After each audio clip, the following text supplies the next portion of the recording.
Hi, I'm Janis Commentz, and I live near Joshua Tree National Park, and I've been here for several decades. It was not really my first choice. I came out here to teach school, but I have learned to love it.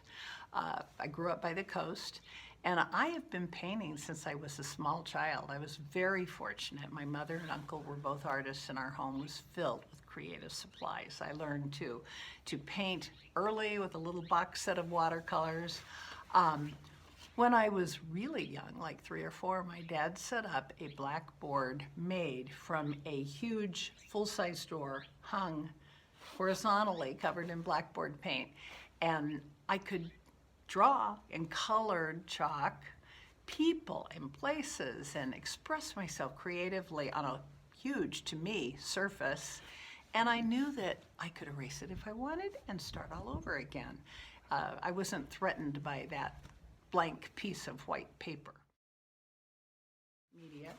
And I do love to paint in watercolor, acrylics, oils. For about the past 10 years, I've been using acrylic.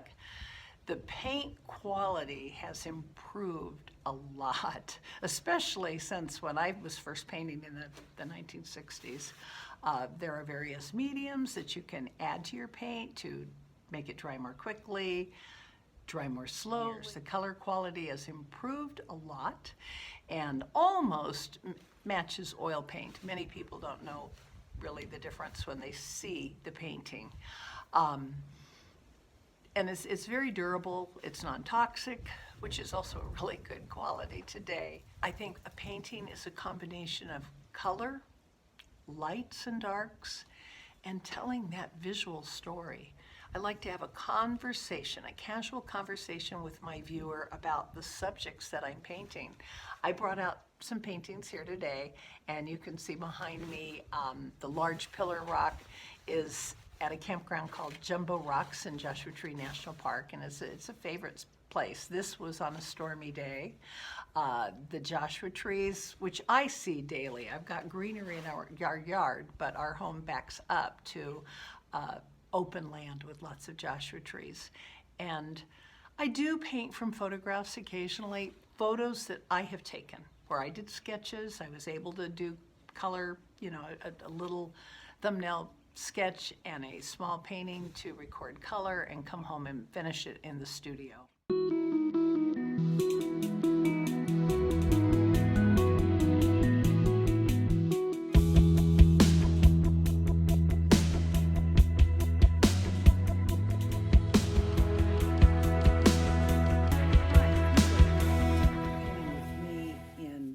Park or at a workshop, I've got a few things that I would be showing you. Before you ever start, you want to scan your view and see what you really want to include in your picture plane or your canvas. Something that will give you an idea of the composition that you're going to be painting. Believe it or not, I often use a simple little viewfinder, which is a piece of paper cut with a rectangle out of it, but it can be really helpful when you're out at a beach or something with a lot to select from. It helps you to choose just what you want to put in your painting. Planning makes a big difference.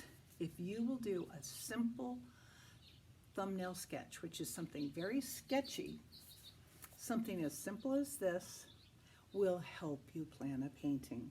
I encourage people to go out, do something that's not bigger than 4 or 5 inches max. Do 4 or 5 of them. And I often use a mechanical pencil. Even though you can get beautiful art pencils, your mechanical pencil is always available. It's always sharp. Start painting. Another thing I like to do is use a pastel pencil to sketch in my subject. And I'm using a red one today because it's a great complement of green. If you have color showing through, you'll see a color rather than the dark black. I like to take some medium, which is kind of a milky substance, and cover it. And that way it has like a plastic barrier almost between that and your paints. I start out with a very organized palette of color. Yellow, yellow, red, red, blue, green, and you can see once I get going, my painting colors do mix up quite a bit. acrylic paint mixes with water, which makes it much easier to clean up than when you are using oil paint. Here you see my palette as I set it up.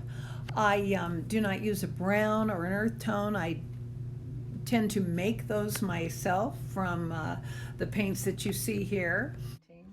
I encourage people to work not in one little section of the painting, but on the painting as a whole.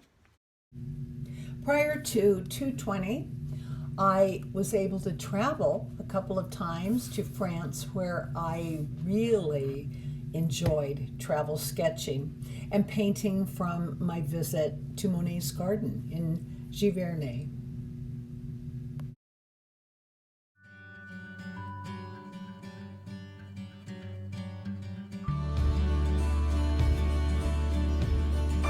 Here is a video of me painting from a photograph that I took in Pont-Aven, which is Brittany, where I was traveling in the summer of 2019. And I'm putting my travel sketches this year together into a calendar. Interestingly, during our period of isolation, I was painting a lot. During March, I was painting figurative paintings from photos that I had taken the summer before. Whenever I got a bouquet of flowers, I was really making the most of my time to paint what I had. And during the spring light, I was able to create some pieces that I really was happy with. During October, I'm planning to teach a few classes. These photos are from last year, before we had to wear our masks and be so careful. I really believe that each of us has creativity within us, and even if we don't think we can draw, there's so much we can learn from trying and from a few lessons. When I review what I've been doing in 2020, it's really been phenomenal.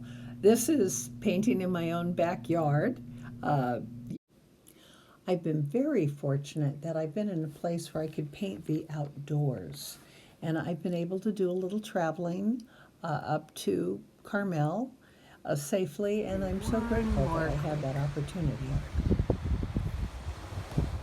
For more information on classes, calendars, or to contact me, see my website at janiscommentz.com.